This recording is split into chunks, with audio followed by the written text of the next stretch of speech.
Coucou tout le monde, je vous retrouve comme promis aujourd'hui pour vous présenter mon bilan mensuel filmographie qui contrairement au mois dernier est plus élevé et donc imprimé. Alors comme d'habitude pour ceux qui ne le voient pas qui sont pas curieux d'aller le voir sur mon blog, je vais vous le montrer. Alors ce mois-ci il est illustré par l'acteur Ernst, alors attendez que je l'ai noté son prénom, Ernst Hammer, donc alias Claude Garcia dans La Maison de François Ozon. Alors pourquoi je l'ai choisi? Alors pour deux raisons. C'est que la première, bon, exceptionnellement le mois dernier, comme j'avais regardé que 4 films et puis il n'y en avait pas un qui m'avait particulièrement marqué, comme je vous avais expliqué, donc je m'étais dit, bon allez, exceptionnellement, j'ai l'illustré par ma vidéo.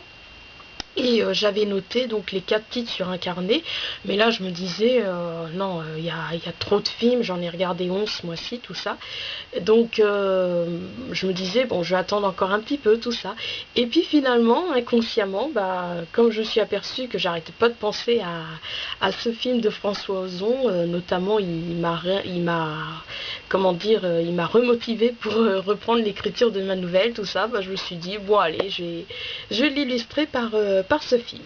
Mais avant que je vous en parle un petit peu plus, on va commencer par le premier film que j'ai regardé. Je vous en avais évoqué dans ma vidéo du mois dernier, donc de mon bilan. C'est La planète des singes, les origines, donc réalisé par Rupert White. Donc je l'ai regardé le dimanche 3 février 2013. Donc en fait, pardon. Donc en fait, ce qui m'a donné envie de le revoir, c'est parce que c'était à force de voir le DVD lorsque j'effectuais mon stage à France Loisirs.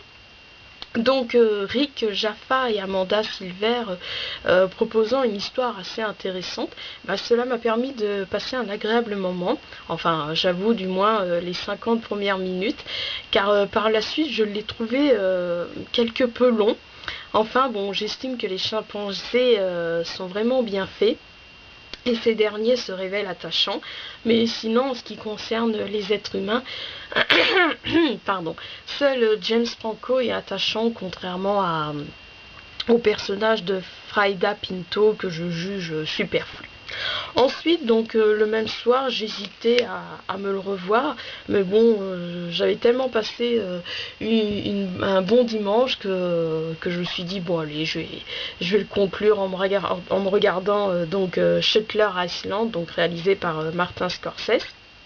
Donc en fait, comme j'ai ressenti les mêmes sentiments que la deuxième fois, oui je crois que c'est que la troisième fois que je l'ai vu, donc que la deuxième fois que je l'ai vu, je vous invite à lire ma critique qui se trouve sur mon blog. C'est vraiment exactement les mêmes sentiments que j'ai ressentis.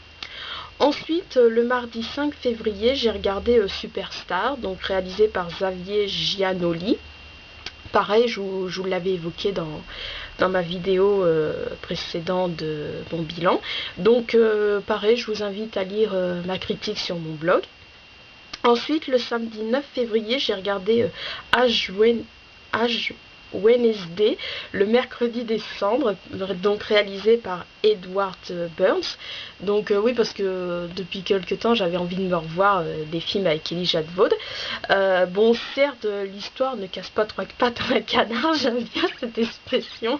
Je l'ai découvert dans les vidéos de Sestuka, là c'est elle qui dit ça, puis ça m'a amusé, alors je l'ai repris. Bon bref, donc mais elle se révèle agréable à regarder. Enfin encore une fois du moins les 3 quarts d'heure, car j'avoue m'être légèrement ennuyée par la suite. Ensuite, le lundi 11 février, je me suis revu Bout de Camp. C'est vrai que ce mois-ci, bon, après avoir vu les films que j'avais prévu de voir, donc notamment Superstar, Dans la maison et Insensible qui vient après, j'avais envie de revoir des films donc que j'avais pas noté.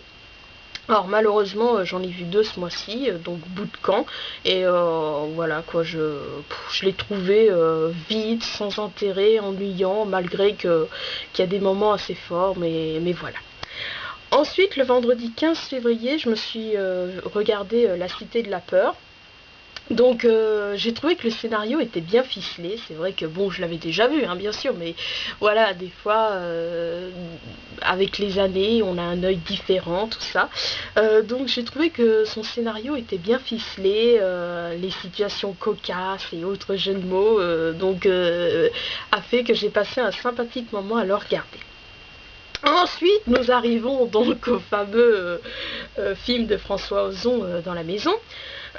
Donc j'ai trouvé le scénario excellent, les personnages qui se révèlent attachants, tout ça. Bon, j'avoue avoir une préférence pour le couple Germain, donc interprété par Fabrice Lucchini et Christine Scott Thomas. Donc voilà, vraiment j'ai Fabrice Lucchini, mais j'ai trouvé excellent, je ne voyais pas d'autres acteurs pour ce rôle. Et ben il a failli avoir et de un, enfin il a failli d'une part avoir 4 étoiles et d'autre part être dans mes bonnes découvertes donc de cette année, mais malheureusement au bout d'une heure, François Ozon il m'a perdu parce que en fait, bon, je vous raconte vite fait, je sais pas si vous avez vu la bande annonce, tout ça, enfin bref, en fait donc Claude Garcia il raconte dans des, comment ça s'appelle, des rédactions, en fait tout commence, donc Fabrice Lucchini qui est prof de français, il demande à ses élèves de raconter leur week-end. Et Claude Garcia, il dit que ce week-end, il est allé chez Rafa, donc c'est Raphaël, mais il l'appelle Rafa, donc pour l'aider à... Il a profité qu'il s'était planté un devoir de maths, et donc il est allé chez lui pour l'aider à... en maths, tout ça, parce que depuis un an, Claude Garcia, il avait l'obsession de rentrer dans cette maison, tout ça, et donc il raconte tout ça, et puis à la fin du devoir, il dit à suivre. Alors voilà quoi, et en fait, voilà, comme un épisode, tout ça, il raconte, et bon, ça m'a bien plu parce qu'en fait, donc le personnage de Fabrice Lucchini, il devient tellement accro, oui, si je pourrais dire ça comme ça, accro à ces récits, l'épisode Rafa, tout ça, il va limite, comment dire, il met un peu, les élèves ils sont en train de rentrer, il demande à Claude d'attendre un peu, il dit, dis donc, ta femme, tu m'as pas donné, comment dire, la suite des aventures, tout ça, enfin il a pas dit ça comme ça, mais il a dit, tu m'as pas donné ton test. Voilà. Pardon. Et donc ça m'a bien plu comment finalement il est devenu oui, accro à ces récits, tout ça, mais pardon. Mais malheureusement, donc pour en revenir, pourquoi il n'a pas été mes bonnes découvertes et qu'il n'a pas eu 4 étoiles alors qu'il aurait pu mériter, c'est parce qu'en fait à un moment donné, j'ai été perdue parce que on ne sait plus finalement ce qui est vrai du faux. Parce que il raconte ce qu'il a vécu donc quand il est allé chez les Rafa, mais on se dit mais c'est de la fiction tout ça, et j'ai l'impression que même le personnage donc de Fabrice Lucchini lui-même ne sait pas, parce que il dit mais ça veut dire quoi ce Claude qui embrasse Rafa, tout ça, mais c'est bizarre parce qu'il dit ça comme s'il parlait donc du personnage, mais Claude donc c'est l'élève, enfin voilà quoi, même vous je suis sûre que quand je vous en parle vous devez vous perdre parce que moi aussi, donc François Ozon il m'a perdu, et vraiment c'est dommage, oui. Donc voilà, c'est pour en conclure avec donc ça prouve que c'est le film du mois finalement, parce que j'arrête pas de vous en parler. Pour en conclure avec cette critique, c'est vraiment à cause de ça malheureusement qu'il a pas eu 4 étoiles, et donc voilà. Ensuite, le mercredi 20 février, je me suis regardé Insensible. Donc, comme je vous disais, c'était un film qu'également c'était un des films à voir, comme vous pouvez voir sur mon blog. Donc, j'ai un article spécial comme ça, les films que j'aimerais voir. C'est vrai que présent ce cliché du fils qui doit... Je sais plus si je vous ai dit le réalisateur, pardon. Alors, c'est réalisé par Juan Carlos Medita. Donc présent ce cliché du fils qui doit retrouver ses parents pour raison médicale, j'avoue avoir eu cette appréhension que j'appréhendais de m'ennuyer. Mais l'histoire se révélant finalement intéressante, j'ai passé un agréable moment. Et j'ai particulièrement apprécié la dernière scène d'une certaine beauté. Pardon. Ensuite, comme pour Bout de Camp, j'ai eu envie de me regarder... enfin de me revoir, donc pour le noter, le K39, donc réalisé par Christian Alvar, donc je l'ai regardé le samedi 23 février, donc idem que pour Bout de Camp, je l'ai trouvé vite, sans intérêt et bien évidemment ennuyeux. Ensuite, j'ai regardé le dimanche 24 février Aurore, donc réalisé par Luc Dion, que j'avais découvert, attendez que je vous retrouve le blog, voilà, je l'avais découvert sur le blog Best Movie X.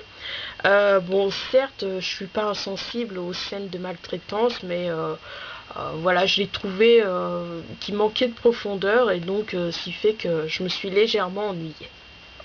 Et enfin, le dernier film que j'ai vu, ça a été Willard, donc réalisé par Glenn Morgan. Donc je l'ai regardé le mercredi 27 février.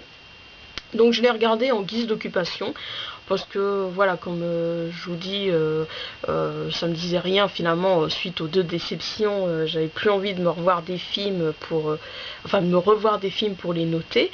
Et comme j'avais vu tous les films que j'avais envie de voir, tout ça, je me suis dit bon allez, je vais me regarder ce film parce que ça faisait un moment qui s'éternisait dans mon dossier film à voir. Donc comme j'attendais rien de ce film, je l'ai vraiment regardé voilà, en guise d'occupation. Ça m'a permis d'apprécier de son atmosphère qui glisse dans le malsain, tout ça. Et puis il présente des scènes autant tristes, notamment celle du chat, que autant choquante, celle donc du patron de Willard.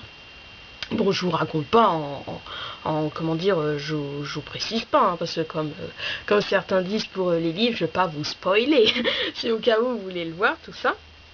Mais malheureusement, je lui ai trouvé un manque de profondeur, donc dans le scénario, tout ça. Bon, après, c'est peut-être parce que c'est un vieux film, enfin un vieux film, il date des années 90, j'ai été curieux, je croyais qu'il aurait été plus vieux.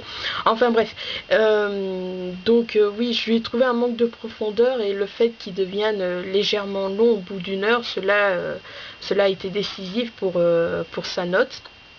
Oui, je lui ai mis 2 étoiles au lieu de 3, enfin bref.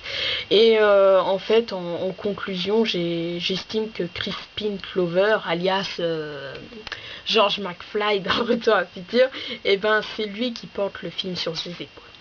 Voilà, donc désolé si ce bilan a été un petit peu brouillon, enfin bref, peut-être pas, enfin bon. Donc voilà, je vous retrouve tout de suite pour vous présenter les 3 livres. Oui, il y en a que 3 les 3 livres qui ont rejoint ma wishlist. Et puis je vous ferai un tout petit point lecture. Allez, à tout de suite.